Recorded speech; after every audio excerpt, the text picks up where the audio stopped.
The 1987 Constitution of the Republic of the Philippines. We, the sovereign Filipino people, implore the aid of Almighty God, in order to build a just and humane society, establish a government that shall embody our ideals and aspirations, promote the common good, conserve and develop our patrimony, and secure to ourselves and our prosperity.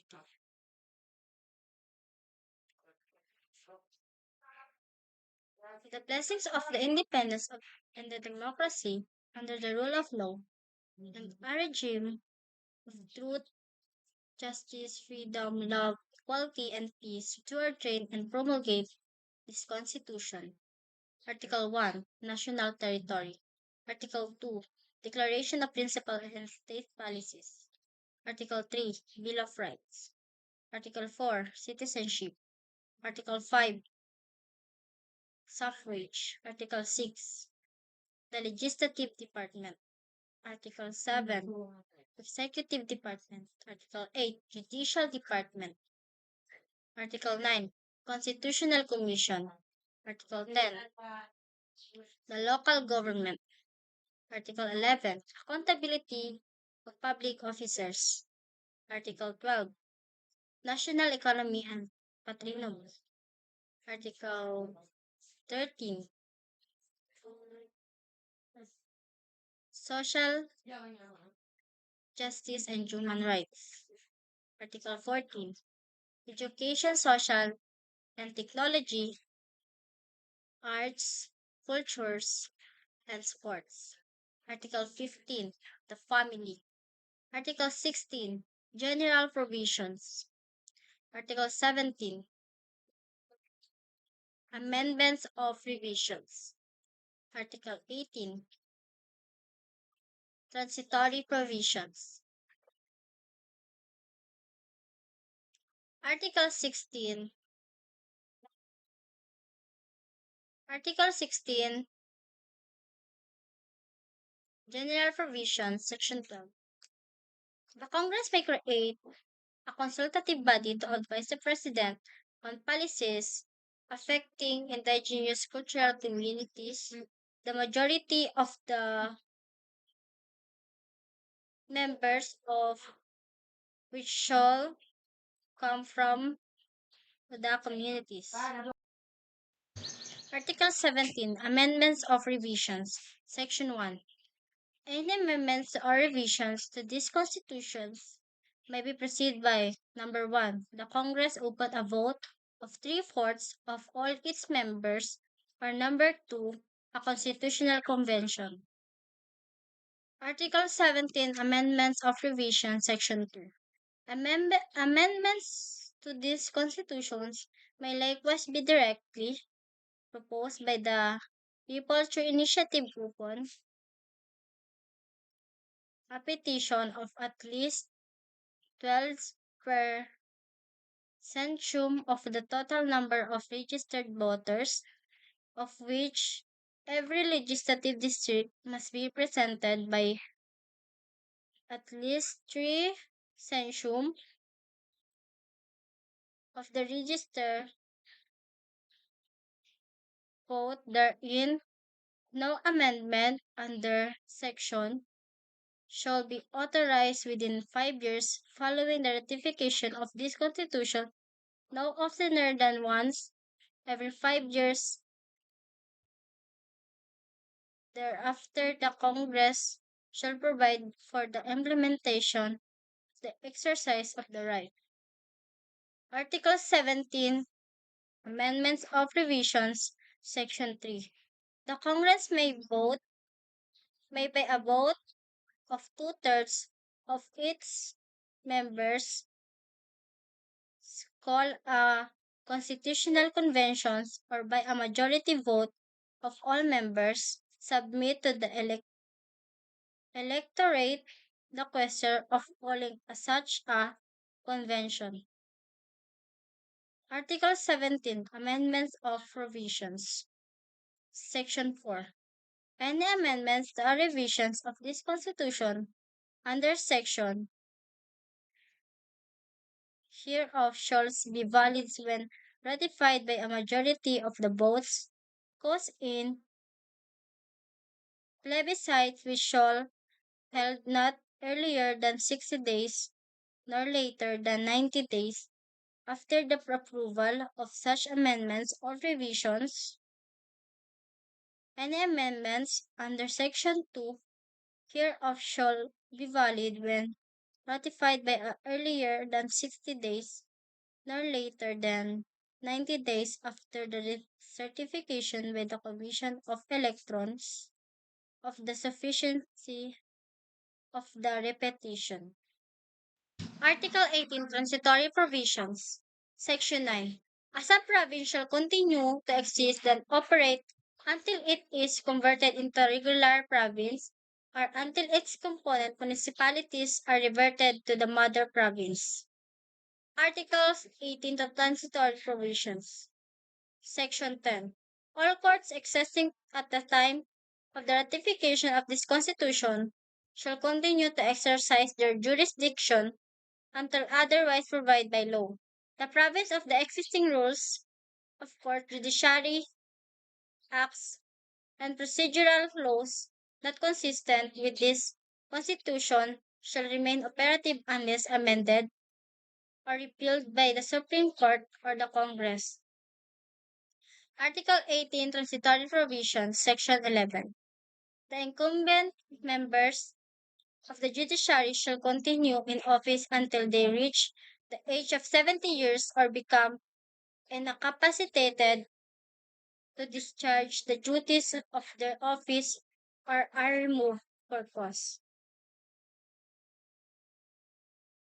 Article 18 Transitory Revisions Section 12 The Supreme Court shall within 1 year after the ratification of this Constitution adopt a systematic plan to expedite the decision or resolutions of case or matters pending in the Supreme Court or the lower court prior to the effectivity of this Constitution. A similar plan shall be adopted for a special court or quasi-judicial bodies. Article 18 Transitory Revision, Section 13. The legal effect of the lapse before the ratification of this Constitution of the applicable period for the decision, the resolution of the cases of matters submitted for judiciary by the courts of shall be determined by the Supreme Court as soon as practicable. Article 18 Transitory Revision, Section 14. A provisions the paragraphs number 3 and 4, Section 15 of Article 9 of this Constitution shall apply to cases or matters filed before the ratification of this Constitution when the applicable period lapses after such ratification. Article 18 Transitory Provision, Section 15. The incumbent members of the Civil Service Commission, the Commission of Elections, and the Commission of Audit shall continue in office for 1 year the ratification of this Constitution, unless they are sooner removed for cause or become incapacitated to discharge the duties of their office or appointed to a new term thereunder. In no case shall member serves longer than 7 years, including service before the ratification of this Constitution. Article 18 Transitory Revisions Section 16 Current civil service employees separated from the service not for cause but as a result of their reorganization. First 1. The Proclamation Number 3, dated March 25, 1986, and the reorganization following the ratification of this Constitution shall be entitled to separation, appropriate separation pay, and to retirement and other benefits accruing to them under the laws of general applications in force at the time of their considered at the time of their separation in lie thereof, the option of the employees they may be subdivided, they may be considered for employment in the government or in any of its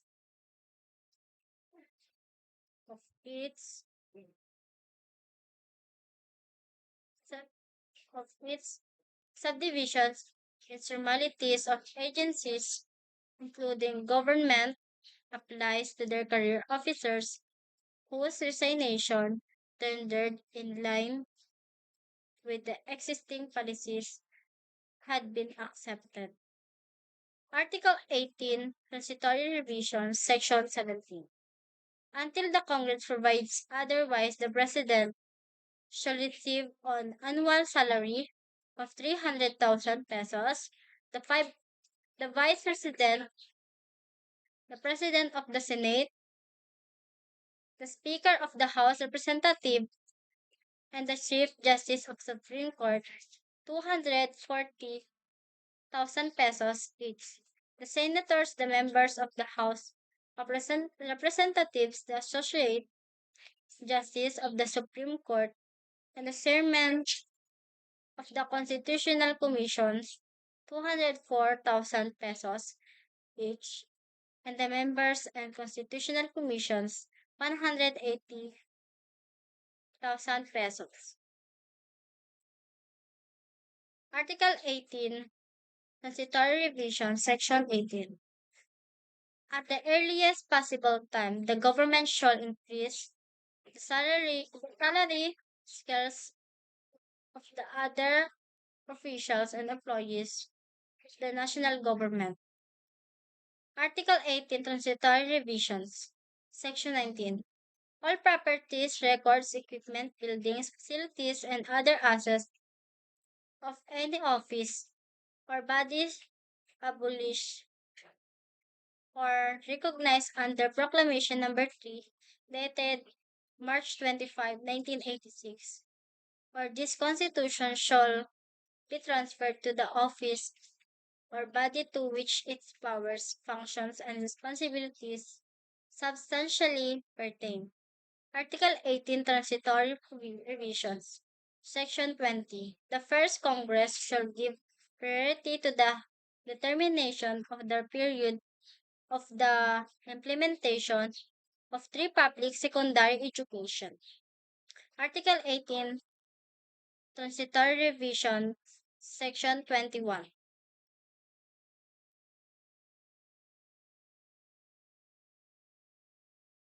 The Congress shall provide efficacious procedures and adequate remedies for the revisions to the state of all lands of the public's domain and real rights connected therewith, which were acquired to the violation of the Constitution or the public land laws, or true rights shall be allowed until after the lapse of 1 year from the ratification of this Constitution. Article 18, Transitory Revisions, Section 22. The earliest possible time the government shall appropriate idle or abandoned agricultural lands as may be defined by law for distribution to the beneficiaries of the Agrarian Reform Program. Article 18, Transitory Revisions, Section 23. Advertising and tithes affected by paragraph number 2, Section 11, Article 11 of this Constitution shall have 5 years from its ratification is comply on a graduated and proportionate basis with minimum Filipino ownership requirements therein.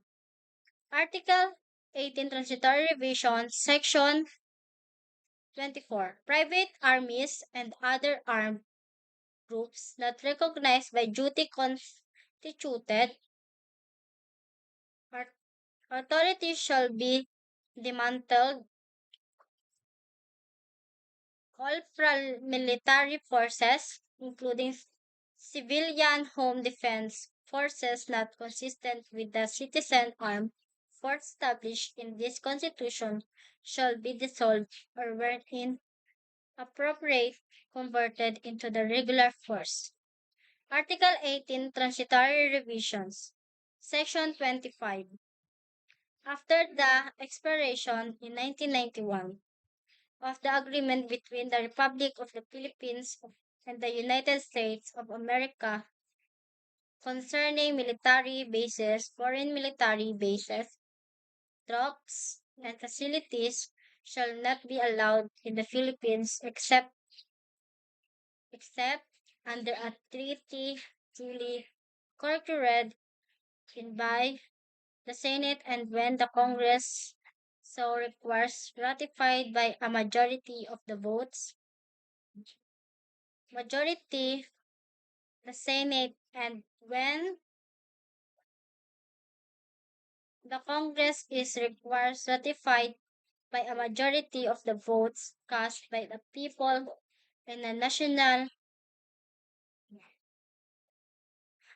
referendum held for that purpose and recognized as a treaty by their other contracting state. Article 18, Transitory Revision, Section 26. The authority to issue sequestrations or freeze orders under Proclamation Number 3 dated March 25, 1986 in relation to the recovery of all gotten wealth shall remain operative for not more than 18 months of the ratification of this Constitution. However, in the national interest, as certified by the President of Congress, may extend such may extend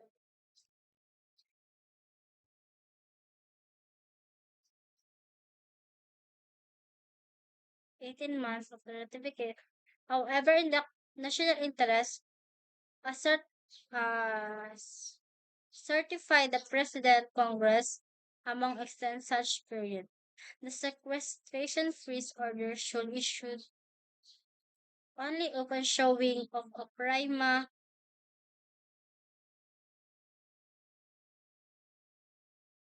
facie case. The order and the list of the sequestered or frozen properties shall work be registered with the proper court for other issued before the ratification of this Constitution. The corresponding judicial action or proceeding shall be filed with 6 months from the ratification for those issues after such ratifications. The judicial action or proceeding shall be commenced within 6 months from the assurance thereof. The sequestrations, or freeze order is demands automatically leave it no judicial action or proceeding commence in herein provided. Article 18. Transitory Revision Section 27. This Constitution shall take effect immediately upon the ratification by a majority of the votes cast in a plebiscite held for the purpose and shall supersede all previous constitutions. The foregoing proposed Constitution of the Republic of the Philippines